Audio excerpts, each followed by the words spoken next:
we ready? Yeah, so we're set in there, so it'll, we'll do that whenever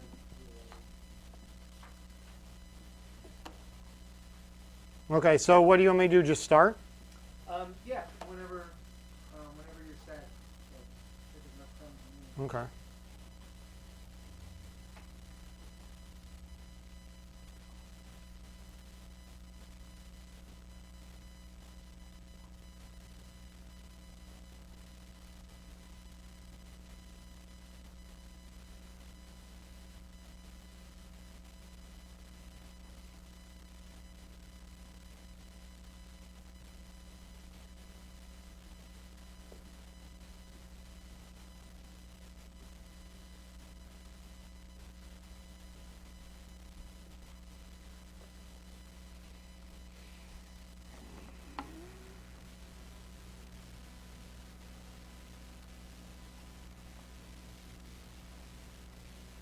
Okay, here we go. So,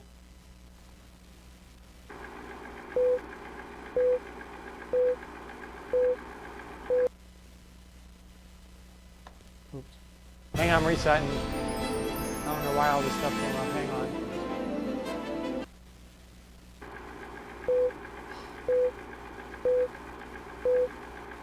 Hang on. Hang on. Damn it.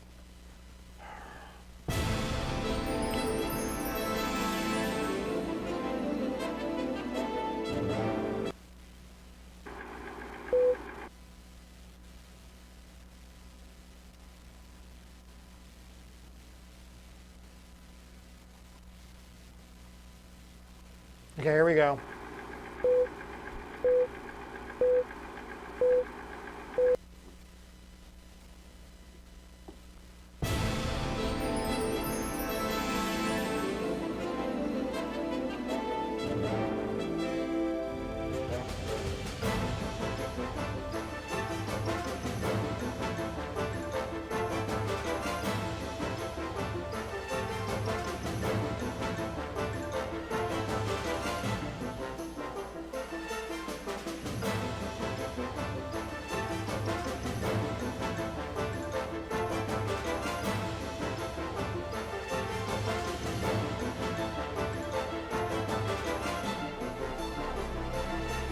Welcome to another edition of Media Mashup. I'm Dean Lee. And so the very first thing I want to do with this show, we got a lot of stories to get to as usual, but we are live tonight on AT&T Uverse on channel 99 under Pasadena. So I want to welcome everybody if you're watching on Uverse on channel 99. And if you want to call in, well, you can't call in. We're working on that feature, but you can go to Media Mashup Live on Twitter, and you can tweet me, and if you say something that's of interest or something that I can respond to on the air, I will answer any of the questions about the stories we're about to talk to. So I did want to start off the show by welcoming the people on AT&T. And also, we are doing the show live, and I believe it's on YouTube. So if you found that, it's on YouTube under Media Mashup. And so let's get right to the stories tonight. And the first one is kind of a confusing story. And so I'm going to start off with the actual story in its, I don't know how you want to put it, its original form. So on Monday, the Samsung kind of got in hot water over this idea that it was eavesdropping on people, you know, through its voice recognition software or that particular feature within the Samsung televisions. And what I want to do is I want to start with saying that I pulled this story, and this is an Associated Press story. Most of the tech blogs or tech news sites or whatever have retracted this story because Samsung clarified on their blog that basically said that in order for them to capture the recording of any device or whatever, you actually have to push the button and enable that feature. And so the idea that the original stories had that Samsung was distributing audio content to third parties and that they knew everything you were doing, and kind of, you know, the headlines read, you know, watch what you say in front of a Samsung TV kind of thing. Most of those stories have been scrubbed from the sites that they were originally on. Forbes, for instance, was the original story that I had, and it is completely gone from their website altogether. And so this story, even though it's an AP story, they did leave the original lead to the story or the openings paragraph, and then underneath it they did have a clarification that says basically that Samsung in a blog post has at least clarified some of this stuff. So let's talk about what happened. So in the beginning, Samsung had maybe accidentally, or people had found this clause in its what do you call it, in its terms of service that basically said, and I think it says, this is a quote, it says, please be aware that if your spoken words include personal or other sensitive information, that information will be among data captured and transmitted to a third party through the use of voice recognition. And that's an actual quote from the terms of service that Samsung had put up in relation to their voice recognition in their TVs. They have since taken that clause out and completely removed it. And then, like I said, they've clarified that in changing this, that you actually have to press the button to enable voice command on the TV or whatever before it will actually recognize what you want. So I mean, supposedly what you can do is you'll be able to press the button and say channel 3, or I want to watch Mad Men or something, and it will switch it to whatever you want it to do, or whatever features are in the phone. I mean a phone, but the television. In fact, making phone calls. Certain things like that. If you've paired it with your phone, you can use the Samsung TVs to do things like make phone calls. What I did want to say before I move on with the story is that, as this doesn't really completely, I should say, remove Samsung from the controversy altogether, because if you press the button and somebody says something next to you, they do capture that information. So when you say something or whatever, if you're holding down the button, whatever you say is going to be transmitted to Samsung. The only difference here is that you have to hold the button down, and in the original stories it didn't actually state that. And my experience, as more and more devices get this feature of Google has their OK Google command thing, and I don't know, Samsung has another version of it on their, I actually have a Samsung Galaxy Tab, and voice command or whatever it's called. When you hold down the button on the voice command and dictate whatever it is you want, these features work very well. In fact, I've gotten used to doing that for texting, and so when I text people, I simply go to the microphone button, click on it, and recite whatever I want, and it dictates, and it sends that up to the cloud and sends back whatever it is. It's very accurate, and I've gotten used to doing it. But what I have also gotten used to doing is, when I'm in a room full of people, is to ask the people next to me, or make them aware that I need to say something to the computer, so that what they say either isn't transmitted to Google or that it doesn't interrupt with what I want. I'm not really concerned with what they say going to Google or to Samsung or any of these other voice recognition platforms. Siri, another one on the iOS. What I'm worried about is, I'm trying to say something to the phone, and they're talking at the same time, and the phone gets a mix-up of both of what we're saying, and all of a sudden I have to clear out, and now it's taking longer than if I had just simply typed it. So I've gotten in the habit of literally, making people aware around me when I want to dictate on a device. I literally tell people I need to say something to my computer right now, and so either have them quiet or make them aware that I'm talking to my computer. Also, there's an odd factor to it. You're in a room and you say something and everyone looks at you like you're talking to them. And so, so like I said, in this particular story, it doesn't remove Samsung entirely from the controversy and the fact that, if people are in the room, you should make them aware that you're talking to the telephone or to the TV or whatever other device. It states, and then this story is a follow-up story on CNET to exactly what I just said, and that is that they have followed up with their policies. They've taken out that clause. They've clarified that you need to actually participate in the voice recognition. And I think moving forward, it's taken a long time. The days of Star Trek where you talk to everything to the computer are pretty much here. I mean, voice recognition has gotten to the point where it's very easy to use in a car. If you're navigating and you're using an app or even some of the GPS units, you simply say, I need to go to, and then whatever the location is in your phone GPS or whatever will communicate back pretty nicely to where you want to go. And so the days of this weird talking to computers, I think, is ending. I mean, it is, to me, I've seen a definite trend in people not being as weirded out by that. So, that's kind of, like I said, I don't think definitely, as I titled the show, 2015 is becoming more like 1984. We all just need to be aware of that, I think. And so, and then the other one at Samsung, so Samsung goes from one bad story to another. I mean, they're, the bad PR all around, and that is that somehow a feature within Samsung smart TVs as well has started inserting ads into content that is owned by the user content or whatever. So if you have a movie or something that you're trying to play on a Samsung device, all of a sudden this ad would show up, and it was for Pepsi, was the first one that sort of freaked people out.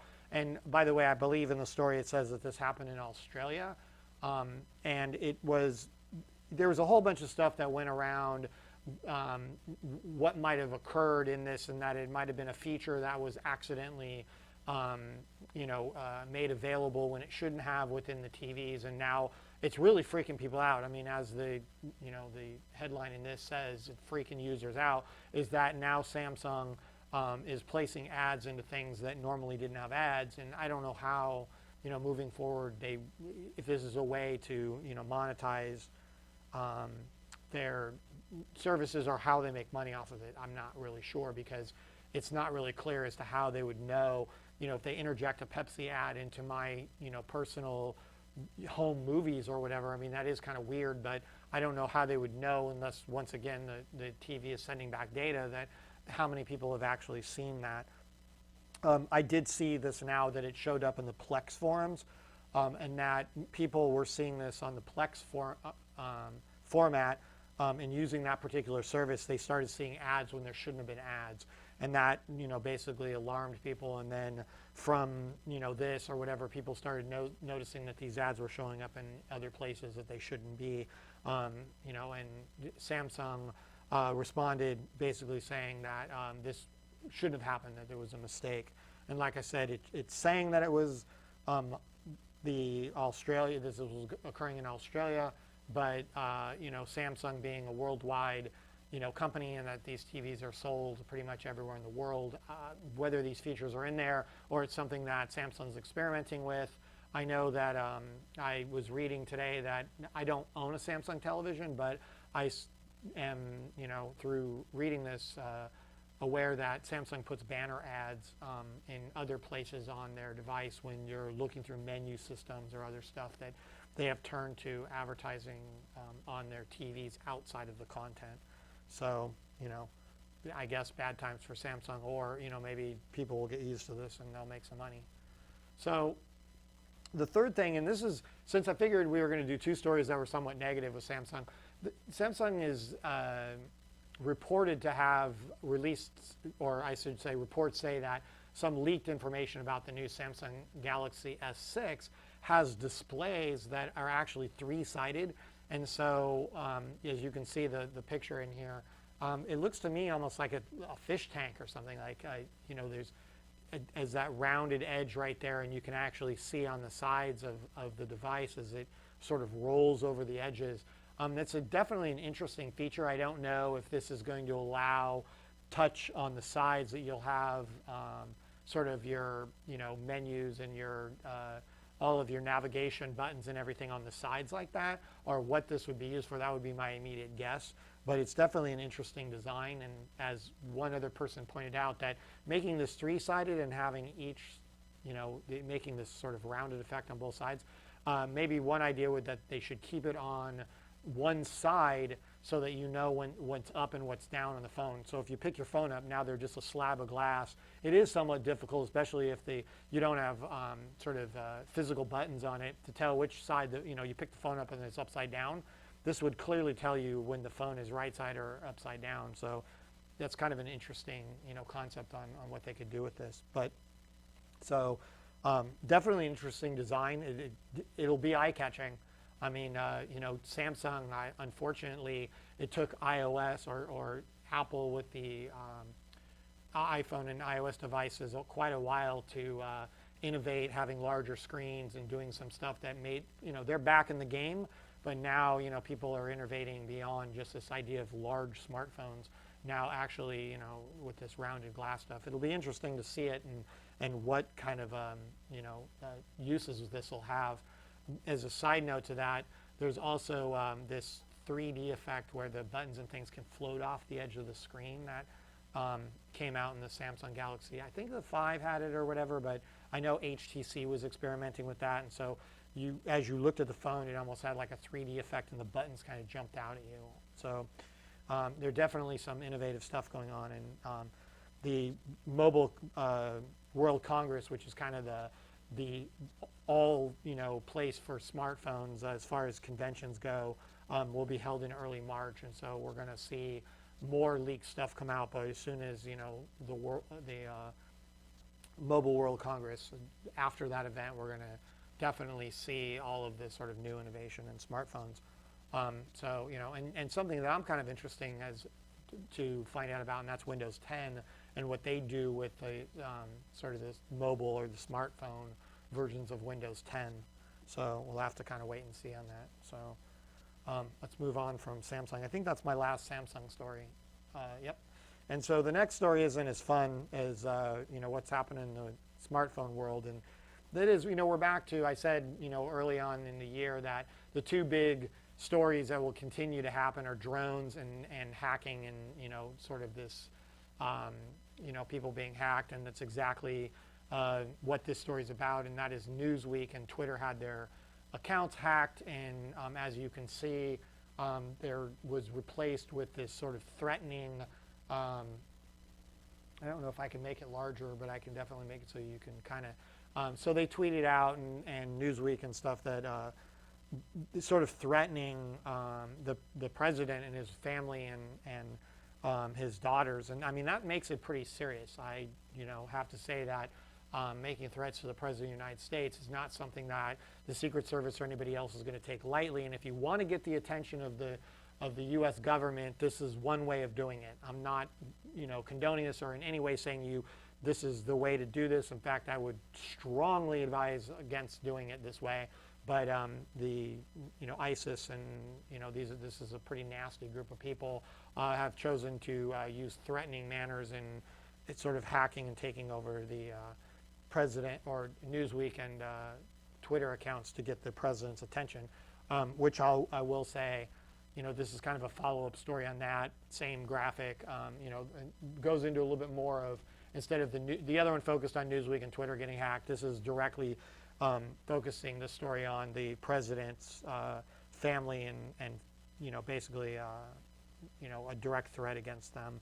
And by the way, the French magazine Charlie Hasbro, which is the ones that the whole controversy with the cartoon, and they had their newsroom shot up, and it was a terrible, tragic thing. This group has also threatened violence and stuff in that sort of manner. And like I said, if you want the attention of the president, here you get it. So, hopefully I didn't skip it. Let me see if I put these in the wrong order. Maybe I don't have a graphic for this one.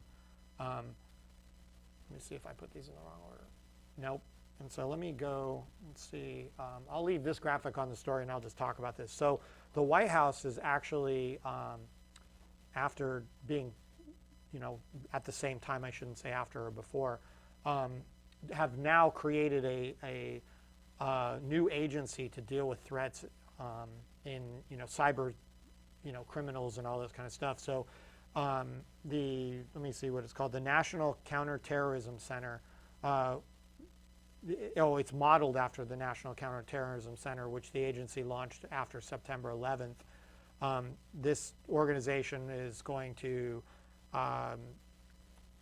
basically go after hackers and cyber threats. I'm quoting. Let me see where this is. I'm trying to. I got sidetracked because I thought I had a graphic for this particular story, and so it's the Department of Homeland Security, the FBI, and the national security agencies, the NSA, are all sort of now coming together and it just says a new agency to combat the deepening threat of cyber attacks, and its mission will be to fuse the intelligence from around the governments, which I just listed, when a crisis occurs. It doesn't give the name of it. So anyways, I guess it's just a new agency. We'll just call it that until I can find the actual name of this. I'm looking at a story from the Washington Post, and so these are, it should actually have a name. Oh, okay, so they haven't come up with a name. I'm looking, they got this buried way at the bottom of the story. So they're still proposing names, and so the creation of what's called the NCTC for cybersecurity. And so this acronym, so I'm not really sure what the acronym stands for. I'm fishing around in this story. And so anyway, so back to the premise of this is that the government, through the Obama administration, has created this new counterterrorism or center. So let's move on to a DARPA story, which these two relate to one another in kind of an interesting way. And there's this thing called the darknet, and anybody that's kind of in the tech world or whatever kind of understands this. Or it's the darknet is kind of all of this stuff that's on the internet that doesn't get indexed for whatever reason on Google or Bing or any of the other search engines. Some of it's deliberate. Some of it's it just isn't indexed because the people that are creating these sites want to either keep it private. You can actually go to Google and ask to be not indexed, and there's ways of doing that through the creation of websites to make sure that you're not indexed. There's also what are called Tors, and a Tor is a site where, unless it sort of filters that information through the Onion, which is the most common Tor browser. And so some of this you can't see unless you're using a particular browser, and the website is set up in a certain way. So the DARPA, which is the actual, basically the organization, the government organization that created, or partly the internet in itself, is looking and working with law enforcement to track illegal activity on what's called the dark web. And so basically they're creating a search engine that will search any of the other stuff that's not indexed by any of the other sort of the big search engines. And I believe it said something like some crazy number, like only 6% of the information is indexed by Google or other, and so most of it's hidden. Okay, so they're giving something like 30,000 to 40,000 hidden services on the Onion, which is the Tor site, the Tor sites or whatever that can't be indexed by Google or other means. And so this would allow law enforcement to look at these, other places where they've stated things like child pornography, drug dealing, all kinds of stuff goes on these sites that, people, unless you know exactly where you're going, and then this is actually, they gave a demo of this new search engine on 60 Minutes on the news program. And so it'll be, another tool law enforcement's using to look at what people are doing online. And so, like I said, I titled this, Welcome to, this is 1984. And so let's move on to this day in tech history. And so this one I thought was kind of an interesting story. It's this week in tech history. And so February 9th, 1996, and February 9th would have been last Monday. And so Bandai created, with the partnership of Apple Computers, there's a lot of people that don't know that Apple did try and get into the video game market. People look at the Apple TV, it looks like a very good device to stream video games, and why Apple hasn't gotten into that market, and in fact they did. And so in 1996 they introduced something called the Pippin, and so it was a little known media device using licensed technology from Apple Computers. It basically was a Power PC painted black with the Pippin logo on it, that you hooked a computer up to, and I believe it was running OS 9 at the time. Well, you could easily go back to and figure out in 1996. Maybe it was OS 8 or even before that. It was an attempt to get into the video game world through Apple. And I have to say, for Apple not getting into the video game market, or the sort of all of the video games back in the early days, real good ones, were actually on Apple. There's some games back in the day that I used to play all the time on, the old Apple, PowerPC machines that were just really nice games. There wasn't a lot of them, but just like, most of the stuff on Apple, they were just a nice experience. And so this is, just as a side note, was listed under the 25 worst tech products of all time. And so, and from a collecting standpoint of old video game systems, on anyone's collector list, this is on there. So anybody that's in the old video game sort of collecting these old consoles, this lists right up there with the must-have for the collectors. And so I have two. So the next one, sort of in this week in tech history, is Google Maps.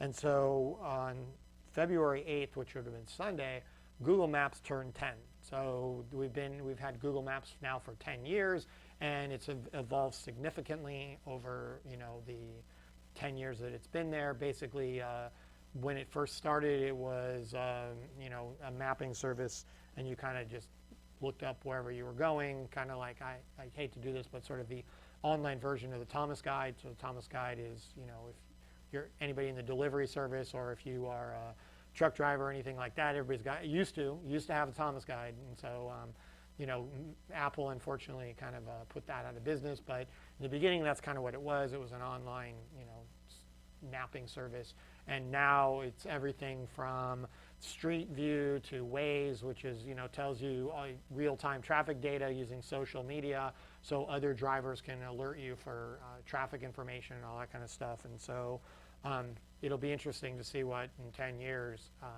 Google Maps, and by the way, it also, there's layers and layers of this. It's Google Maps is also the satellite view, so you can go on and look at areas of the world from a satellite perspective to all kinds of interesting stuff that Google Maps has done. An interesting note is when I was back at probably in the early 90s, I took a class in GIS, which is Global Information Systems, and the instructor I had said the future is mapping.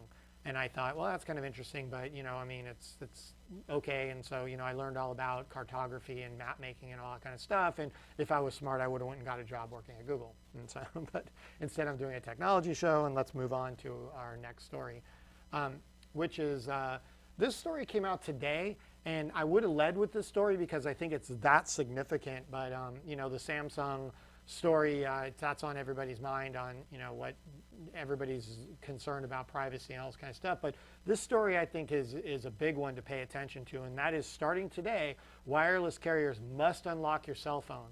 So if you are outside of your contract and you call your AT&T, T-Mobile, or whoever, T-Mobile is an interesting case because T-Mobile got rid of contracts altogether. So any phone at T-Mobile has to be sold now, according to this bill, unlocked. And so that it interests me, and for a disclaimer on this or whatever, I am a T-Mobile customer, and long before they got rid of their contracts or whatever. But now that they've done that, I'm kind of a satisfied customer, if you want to put it that way. I like this idea of being able to go get my own phones or do it however, or some of the services that they've put in place. But for me or anybody else that's on services like T-Mobile, I was going to say any of the pay-as-you-go plans, will now be able to buy phones that are literally unlocked. If there's an AT&T phone and it's out of contract and there's no kind of money owed on the phone or whatever, that phone has to legally be unlocked. And so that this is pretty interesting, since this was a fight for a very long time on whether the carriers could do this or not. And so this is the day that that it takes place, and then it just goes into former customers in good standings with initial owners or of eligible devices. So literally opening up, the market of selling used phones now will all have to be unlocked.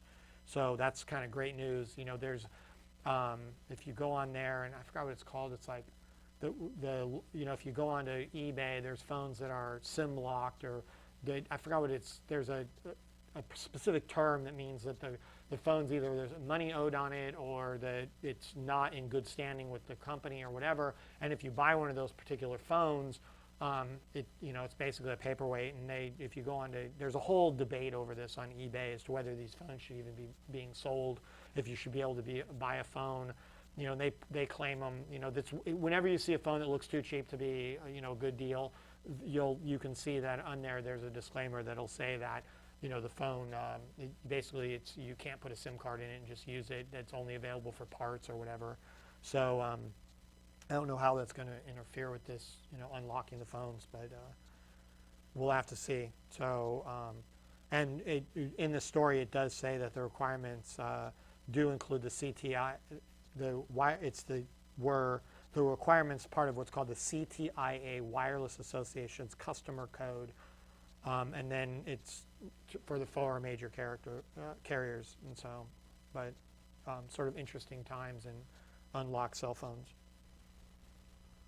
And so so we've got another story here that deals with Google, but this is kind of an interesting. If anybody out there was kind of wondering where searches went on Twitter, so you do. By the way, this is kind of untrue because I search Google all the time for people on Twitter, and so if you literally do a search. Before I get into this story, I'm going to have a little disclaimer. You go to Google and you search for somebody's handle on Twitter and put the word Twitter after it, you will get their Twitter account on Google. So just putting the word Twitter after the search, you will get everything associated with the particular account you're looking for.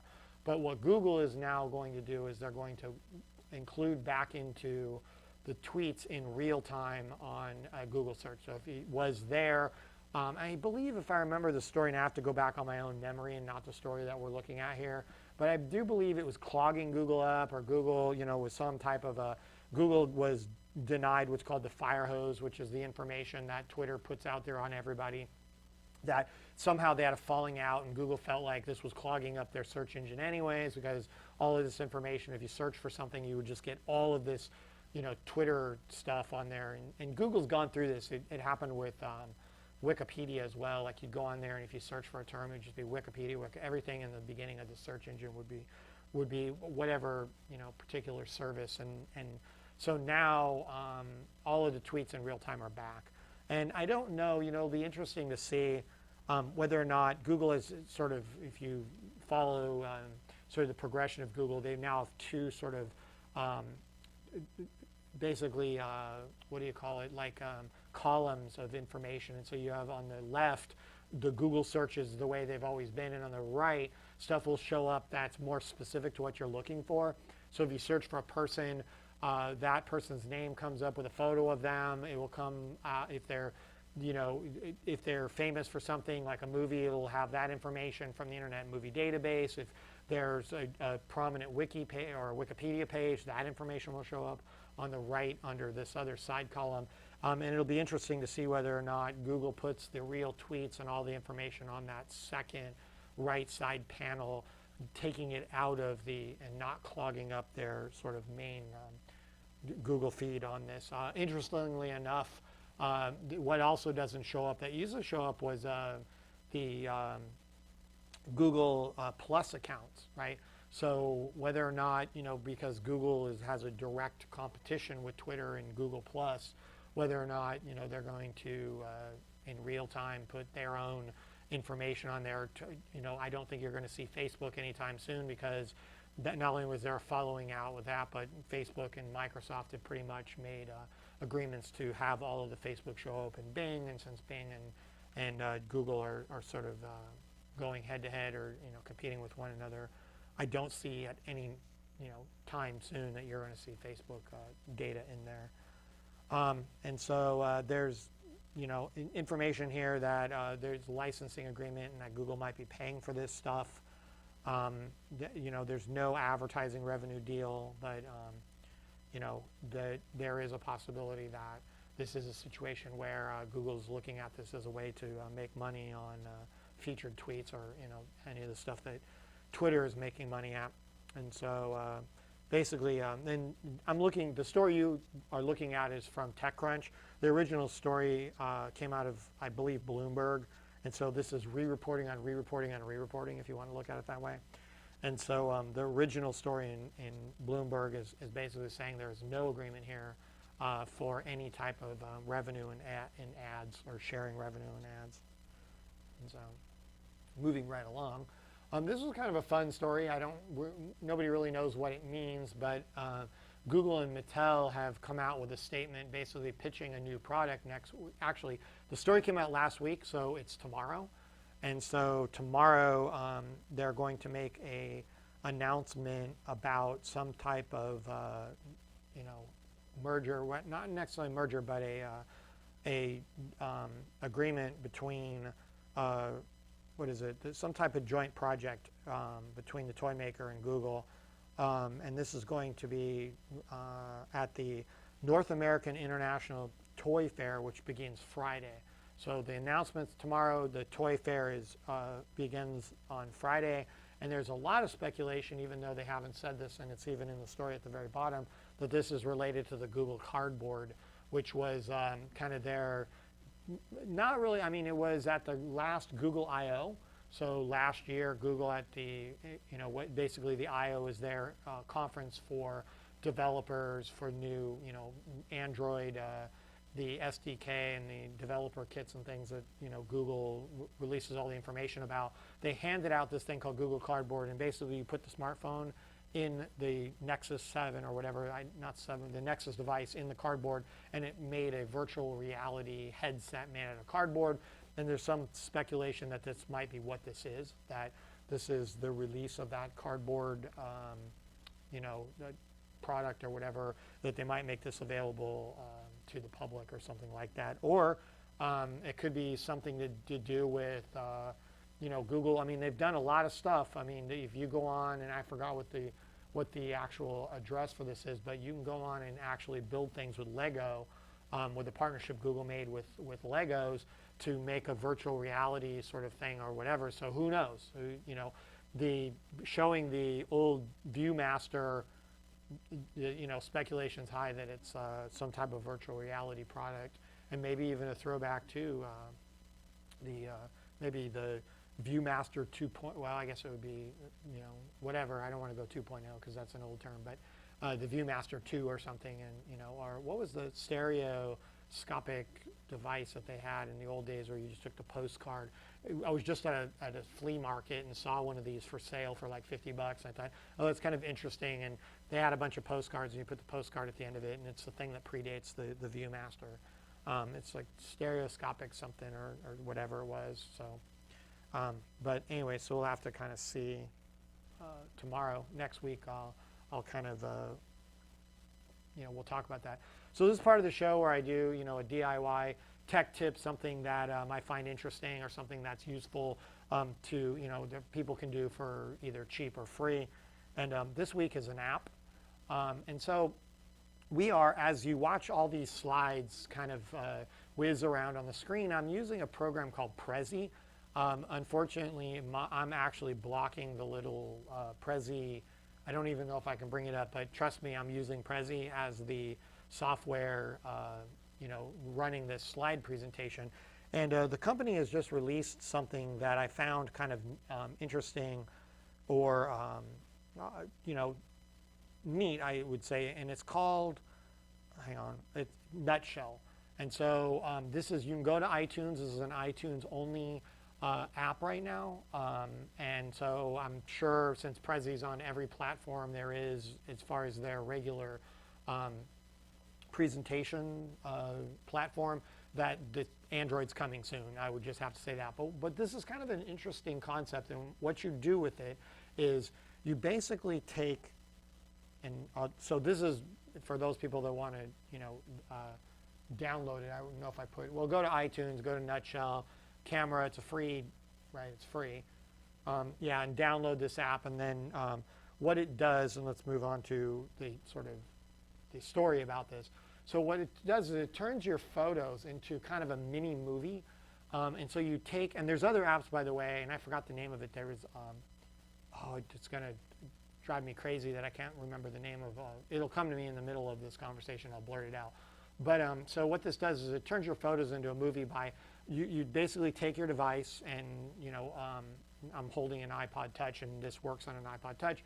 So you take a photo of whatever it is and you take 3 photos, and then you can take those 3 photos or short videos, take text and overlay the information into the app and put out kind of more of a story around the content that you're trying to convey or put out there on whatever social media platform you are. So it's kind of like Vine or some of these other, I think if I'm correct on this, that Instagram had a short video thing now where you can take a little bit of video and share it with your social media on social media. This kind of is the same thing, but you can put the information in a context and make a little story about what you're doing. And I'm kind of a fan of what Prezi does in this presentation software. So I thought, if they've got the same developers and the same people that are creating sort of this really fluid sort of entertaining way of presenting information, this is kind of a hit, and it's a little different. I mean, yeah, it is, providing people just a little bit of, content on social media, but just being able to sort of tell more of a story, I think this puts it above, the normal, just, the Vine or any of these other short video or, storytelling devices. And so this is Nutshell, and once again, I'll show you can get it on iTunes. Or you can go to, let me see hang on, let me bring up, it's Nutshell. I'm just trying to get the address. I thought I had put that on there. And so if you just go to, it's nutshell.com, that's the website for this. You can download the app, you can find out all the information about it or what it does and all this kind of stuff. So once again, this is by the creators of Prezi, and that is our sort of technology tip for the day. And so let's move on to something that I think I talked about on the show. Maybe, I don't know if I did it last week or the week before. For people that kind of pay attention to the show, Mike Calderon, Mr. Pasadena, he's now helping me out here, is hosting a show. We're trying to do that once a month. He put this on his device last night and showed it to me. I've been kind of busy, and so I've looked at it. I was waiting for an invite. They've opened up sort of the floodgates to it on Monday, and what Sling does is it takes and gives you a handful of channels that are exactly what you get on cable. So whether you're there's a big story about Comcast and the Time Warner merger, but if you're either one of those or Comcast, or in our particular area, you're I keep wanting to say Comcast, and it's Charter Communications. Basically what it does is it takes just a handful of those channels and allows you to stream them online at, I think it's $20 or something a month or whatever it is. And then for a little bit more you can add, or I don't want to make this sound too much like a commercial, but for inexpensive way to sort of get content onto your mobile device, television, Roku box, some of the televisions with apps associated with them. And so the service went live, and I mean, I don't want to, again, sound like I'm promoting this too much, but after seeing it in action and having a family member sort of ask me if I could help them maybe get this instead of their cable, and doing a little bit of research, I feel like this is the future of the cable industry, that Sling might be the first. It's either going to get shut down, which because this is part of the Dish network, it's not that likely, since they have a partnership with a lot of these cable providers or these channel providers, that you're just going to see more and more content added. And a lot of the other cable providers, whether it's Time Warner or Charter here, going to have to provide something that's equivalent or at least compete with this, because this is pretty compelling to people that are looking for the cord cutters of the world. And so that is Sling TV, and then I think so it says launches today. That was Monday. And then one of the things I did want to say about this is, like I said, they're talking about adding channels, and I believe right now it's like the Disney. Let me find out if I can see if I can get a list of the the channel. I messed it. Let me see what it says here. The channels that you can get.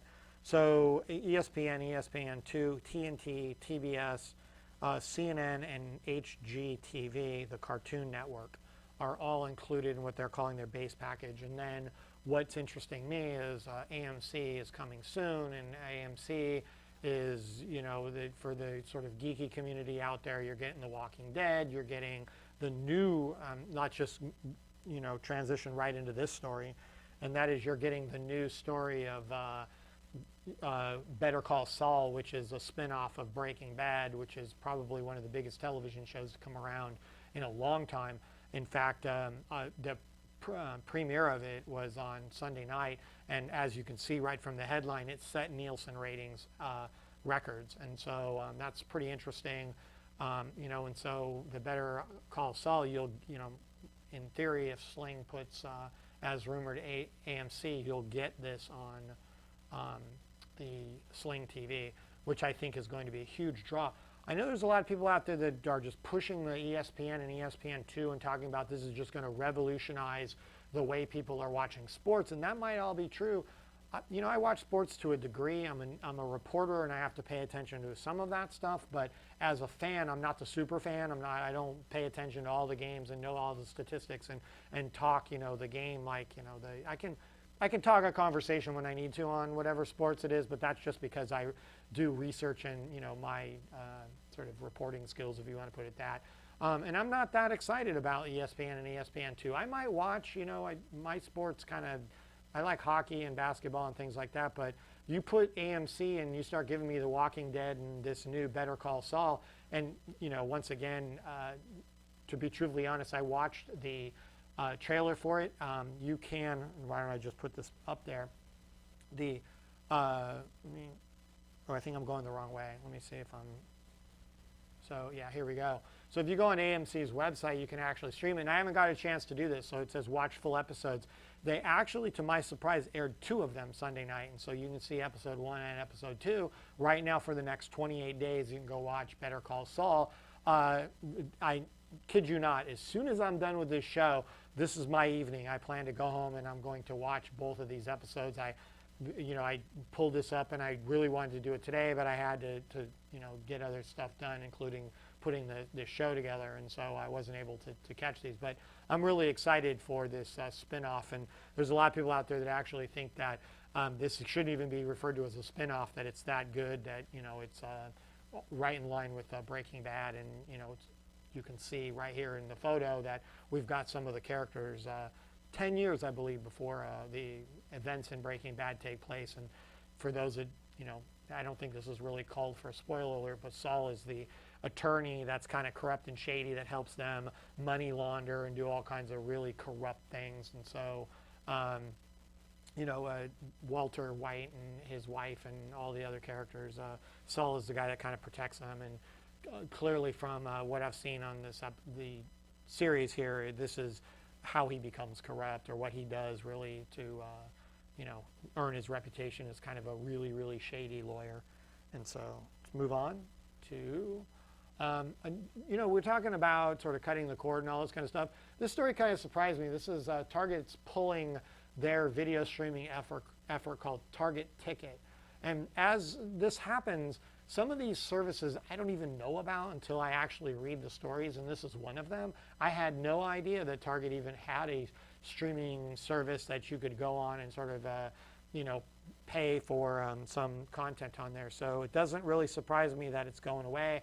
So anybody, like I said, once again, that we're doing the show live now. So if you want to call in or you want to get in touch with us and looking up Media Mashup Live on Twitter or whatever, you can always tell me what you think of these services, whether you're surprised that they're going away or you're an avid user of it and sad because it was the best thing out there. I don't know, but like I just said, who knew it even existed? So I don't think that many people, it's going to be that sad that it goes away.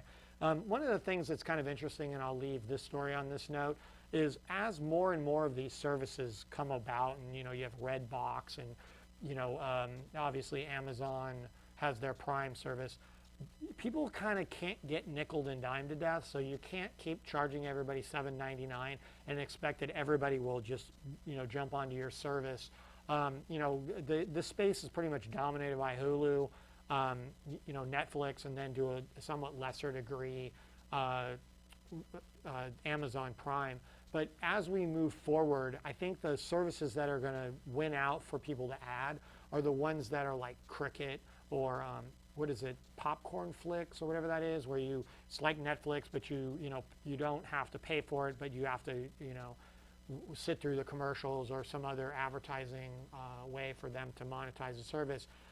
If you give me a service that doesn't cost me any money, like Cricket, if I go to there and I see something, and since they're owned by Sony, if there's a movie that I want that I, kind of don't know where else to get, but I know it's a Sony movie, I'll look for it on Cricket.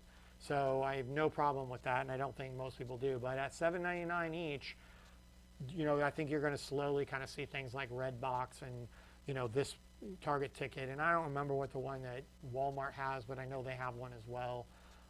It just, it's too crowded of a space, and, people will, they'll look to other solutions. And that all being said, after I just kind of said, Sling is the future of cable television, I think that's a little different in this context, and that they're going to add for that, these live cable networks, and that's a little bit different than on demand. And so, but let's move on to what I think is, eyes in the sky, drones in the news. And so I did say that there's two things that are not going to go away. It's going to be, cybersecurity, hacking, or anything dealing with, people, personal information, and drones. And these two are such a big category that I decided to give it its own. And so this is our segment called Drones, Eyes in the Sky. And so our first story in this particular category is drone maker DJI is making basically better cameras for their drones using what are called 4/3. Let me pull this up really quickly. So, I don't want to just read the headline. I was actually going to try and give a bit more information in the sense that these are, just to give you, while I'm looking this up, basically interchangeable lenses. So these sort of what are called micro 4/3 interchangeable lenses on some of the cameras like Olympus and Panasonic. They have this. They're called actually the Micro 4/3 Alliance. It's an interchangeable lens alliance, and that is a collaboration of people that are making these cameras so that all of the equipment and stuff that you buy or whatever all fits together. The drone maker DJI has now entered or is making cameras that are compliant with that. And I think the takeaway here is that you'll have interchangeable lenses, and so you'll be able to go up and fly one of these drones, and you'll be able to put not just your panoramic view of whatever it is, but lenses that can have zoom, and you can now do depth of field, and you can do all kinds of other stuff that when you get into creativity with operating a video camera. And so I think that's very interesting. It definitely takes the drone maker, puts them in a more of a professional level of this is you're going to go out and shoot professional video, and we've talked to this to death, but the FCC, as soon as they open up more licenses for commercial use, you're going to see a lot more of these drones used in every reality television show out there. You're already seeing them used in reality TV shows. You're just going to see every one of them, having drone use, or movies, or in fact, I just went and saw this movie. What is it called? It's a movie about the journalist.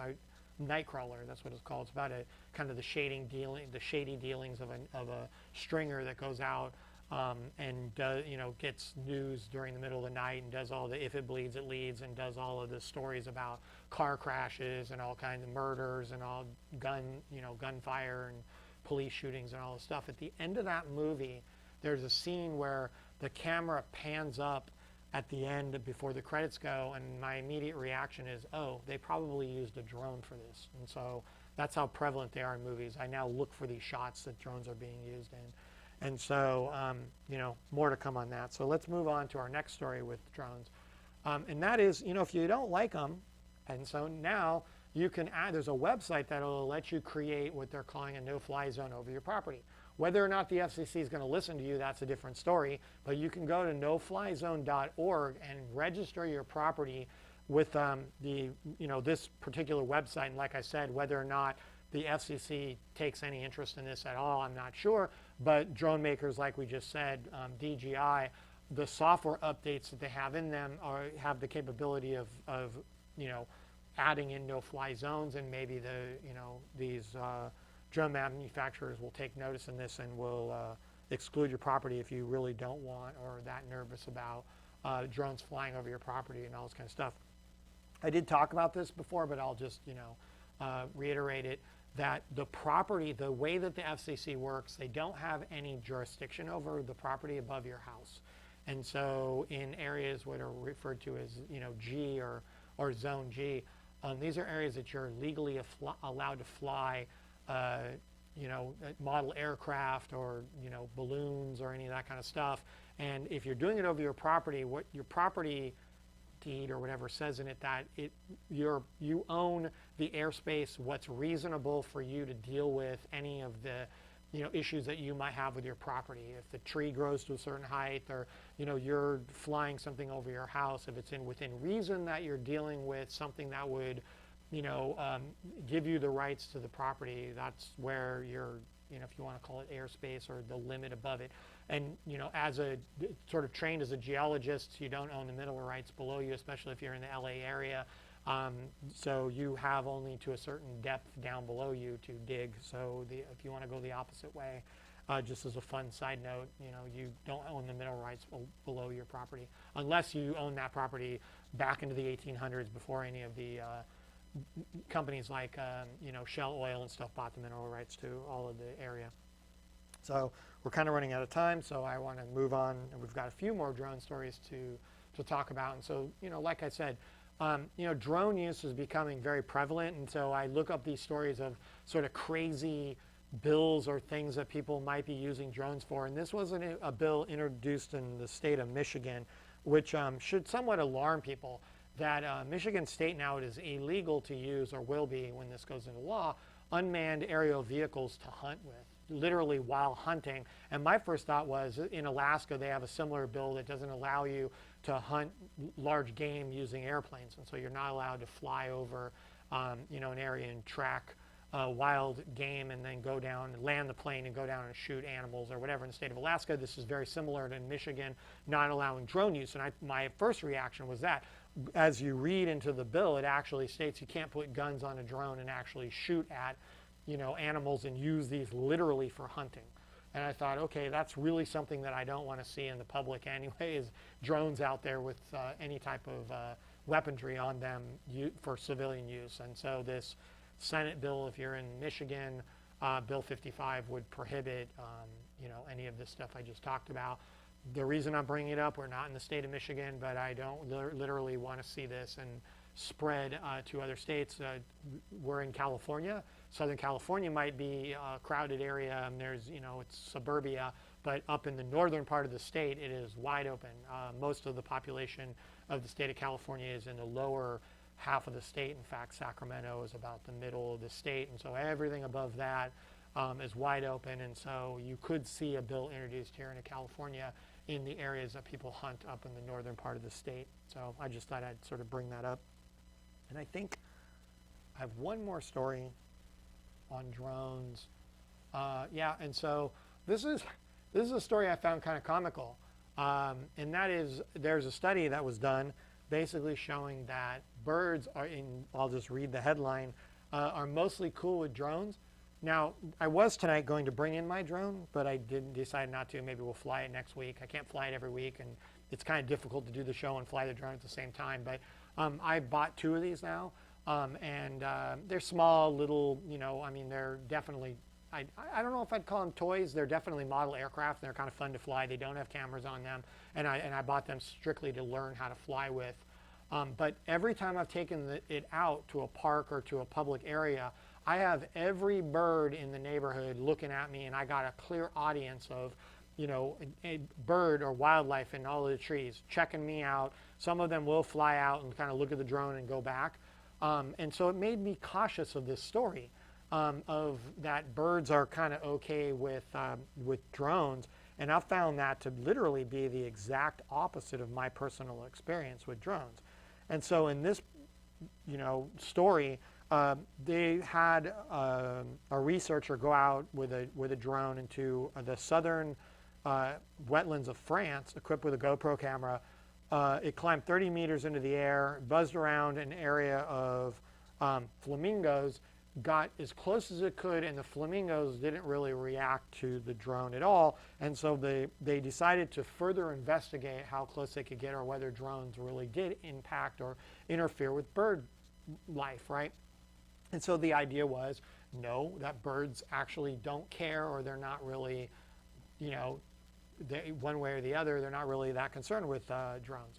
Now, I'm going to end the show with this. If you go and simply do a Google search for drones attacked by birds, you will see video after video after video, which is my experience with drones, which is that birds cannot stand them, and they are looking at you. And in the story, it did say that they did notice that if the angle at which the drone approached the birds or the wildlife, if it hovered straight down at a 90-degree angle from the sky, that they felt as though it was a threat, and they would respond to it. But any other variation, 30 degrees, 40 degrees, whatever, or 20, 30 degrees, that the birds didn't take notice of the drone. I'm going to end with a video that's going to show you a very different story of what birds and how they react to drones. Like I said, you can do your own research by simply typing this into Google.